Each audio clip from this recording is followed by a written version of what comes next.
A good evening, this is Nerds the Human, and welcome to this AI Battle Royale in Medieval 2 Total War. The idea here is pretty simple. We have selected the 4 Northern European factions to take place in this infantry-only affair, with a small budget of only 3,000 denarii. I picked out pretty much their strongest infantry from the late era, but I've tried to give them a bit of selection variety as well.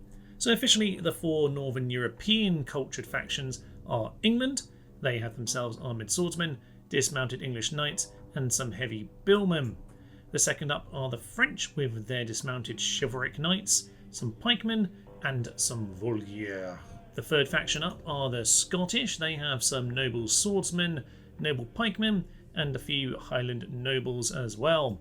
And the final faction are the Holy Roman Empire with dismounted Imperial Knights, the Forlorn Hope, the Zweihander, and the dismounted Gothic Knights. Of course, do cheer for your faction in the comments down below, and technically I should point out that while I am playing as England, we're on medium here, so there are no buffs or debuffs for the units. For now though, I think it's time to get into battle and see how the AI does. Straight into battle we go then, and we are on AI assistance, so they're going to do whatever they want to do. I would suggest, guys, maybe go and hold the hill. Doesn't look like that might be what they're going to do. Scottish are potentially the most vulnerable here. They seem to be in the middle and a bit down the hill. Now, okay, this isn't the most even battlefield, but I thought I'd pick something interesting at the very least. I do like Le Village. Does mean the French technically have home advantage, but we'll see how that all goes in a moment. Hopefully the Scottish don't get themselves pinned here. Let's put the English up there, are going to feel very safe. It does say they're moving though, so maybe they're going to come join the party. In we go. There's quite a few pikes on these two teams, so let's see if they can manage to hold. Now, I haven't actually got the pike fix. There is, of course, a video on the channel about how to sort out the pikes being slightly less effective than they probably should be. I'll put a little link at the top there, but yeah, we are playing vanilla here to some extent. I say to some extent, we are actually we do have some of the mods activated. You might have seen on the main menu that we had the new old cuirassiers available for England and France. That's only because I modded those in a recent video. I haven't removed them, so I didn't think it was fair to actually use them on this occasion. Now, the Highland Nobles, two-handed swords. Get in there, lads. Are they actually going to do anything good, or are they going to struggle? It certainly seems like they're not doing too well. The pikemen are definitely winning that, even though they're not in a particularly great formation. Now, this little affair here just means that presumably the Holy Roman Empire and the English are not moving. Yeah, these guys are going to have a very good advantage when they come into battle. Ah, here comes the charge. I would probably suggest it would have been better getting out to the flank, but no, they can see there that their swords are really struggling. Two-handed bug is another thing that I've never quite got round to making a fix video for, so look out for that in the future. Definitely something that seems to underperform in this game. Billman perhaps could be said to be a part of that issue as well. Quite a lot of the Holy Roman Empire troops coming in have that same issue with two-handed swords as well, so we'll see how they perform. But to be honest, I'd just let this play out if I were you. Pick your moment to charge, and actually the Scottish are routing. Yeah, the French look like they're going to win this. Oh dear. Oh laddie Jim. You seem to be running away. And the noble swordsmen, probably the strongest of the lot, are still going to eventually go down to the chivalric knights, I would imagine. And in come the Holy Roman Empire just to stick the knife in, but for some reason the French pikemen decided to intercept, which seems a bit stupid. They're now going to be massively surrounded. Yeah, in come the Forlorn Hope. Your hope, very much forlorn at this stage, Scotland. Sorry, lads. With the Scottish inevitably pinned between the two, they are struggling, albeit with a little bit of a rally over in the flank here. The French are holding against the charge of the Holy Roman Empire. Yeah, England just sitting pretty on the hill. Seems like a very sensible choice to me. The Scottish rally has not lasted long enough. We've one fighter to the death. We have their pikemen leaving, and now their general has been slain. Is that one of the Gothics or the Zweihanders? I'm not actually sure. Can't actually see the flag anymore. Forlorn Hope's over there. Yeah, Gothic Knights at the far side. Yeah, I think it must have been the Zweihander.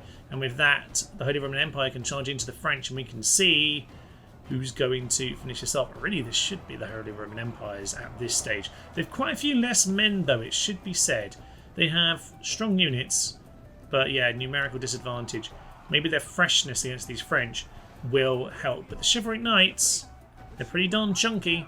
But of course, with this particular fray going on, there's really only going to be one winner at this stage. Oh, down goes the French general, and maybe that's going to be the turning point. I'm guessing it's the French lad. Yep, Captain Hughes.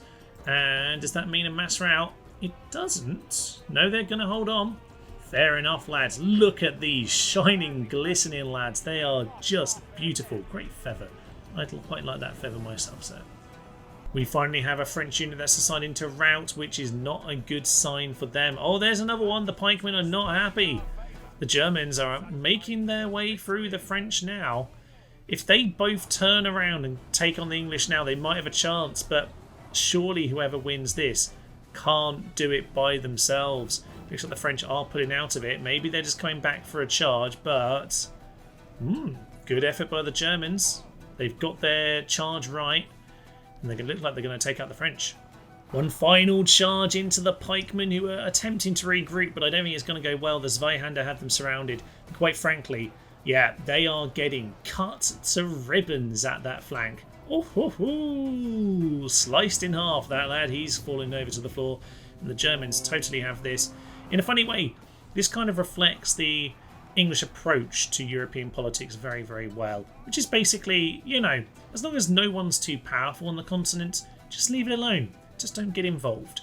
But if someone gets a bit too strong, like, say, Napoleon in World War II, then the English approach is, yes, we better go and intervene on the continent. I think at this point they'll probably see, yeah, we just need to step in now and finish off the Germans because they've done all the hard work for us. And you know what? That was a pretty good bit of tactics there, AI. I don't know how the game makes this big pile of corpses look quite so pretty, but it is a lovely selection of colours here. A beautiful meadow on a summer's day. It's just glorious. Oh yes, the battle. The English have turned around.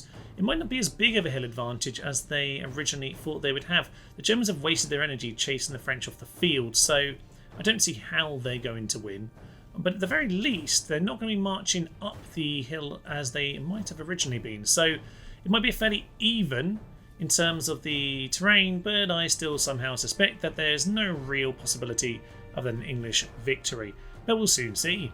As the Holy Roman Empire charge in, they are already shaken, and shaken. But they've got half decent numbers. No, it's not enough. They're knackered. It's an instant victory for the English. We'll continue for a moment. But yeah, there we go. Hardly a surprise at the end of it to see the English survive in that charge. But yeah, it's interesting to see that the AI here just decided to keep the hill that it started with. It seems quite sensible. I know in some ways they had a clear advantage up here, but the other guys, like the French, could have stayed on top of that hill and just held it a little bit more precisely. They didn't choose to do that. Indeed, the Holy Roman Empire could have stayed over there, asked anyone to come over and fight them. They did not do that. But the English, well, their tactical nous, or just inactivity, has won them the day. If you were interested in the victory screen, then England only losing 4 men to the 37 they killed at the final charge. Not too bad from the Holy Roman Empire. 240 lost to 223, a pretty even scorecard. As for the Scottish, not great. Same with the French, really. Underperforming, both of them, I would suggest. Although, realistically, they threw themselves into the fray nice and early. What are you going to expect? I must say, not the most dramatic of battle royales, just in terms of the actual finale for England there, but nonetheless, an intriguing one. Some big chunky units. Maybe we'll see them again, but do suggest any other recommendations you have for battle royales in the comments down below. But for now, I will leave you. I'm Thomas, this is Nerds the Human, and this has been Medieval 2 with a battle royale. Thank you, and bye-bye. Flaming horses!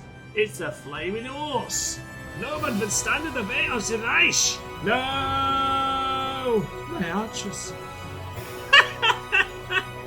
Sorry, look at this guy. I don't want to die. But of course you shall, my friend. Oh yes.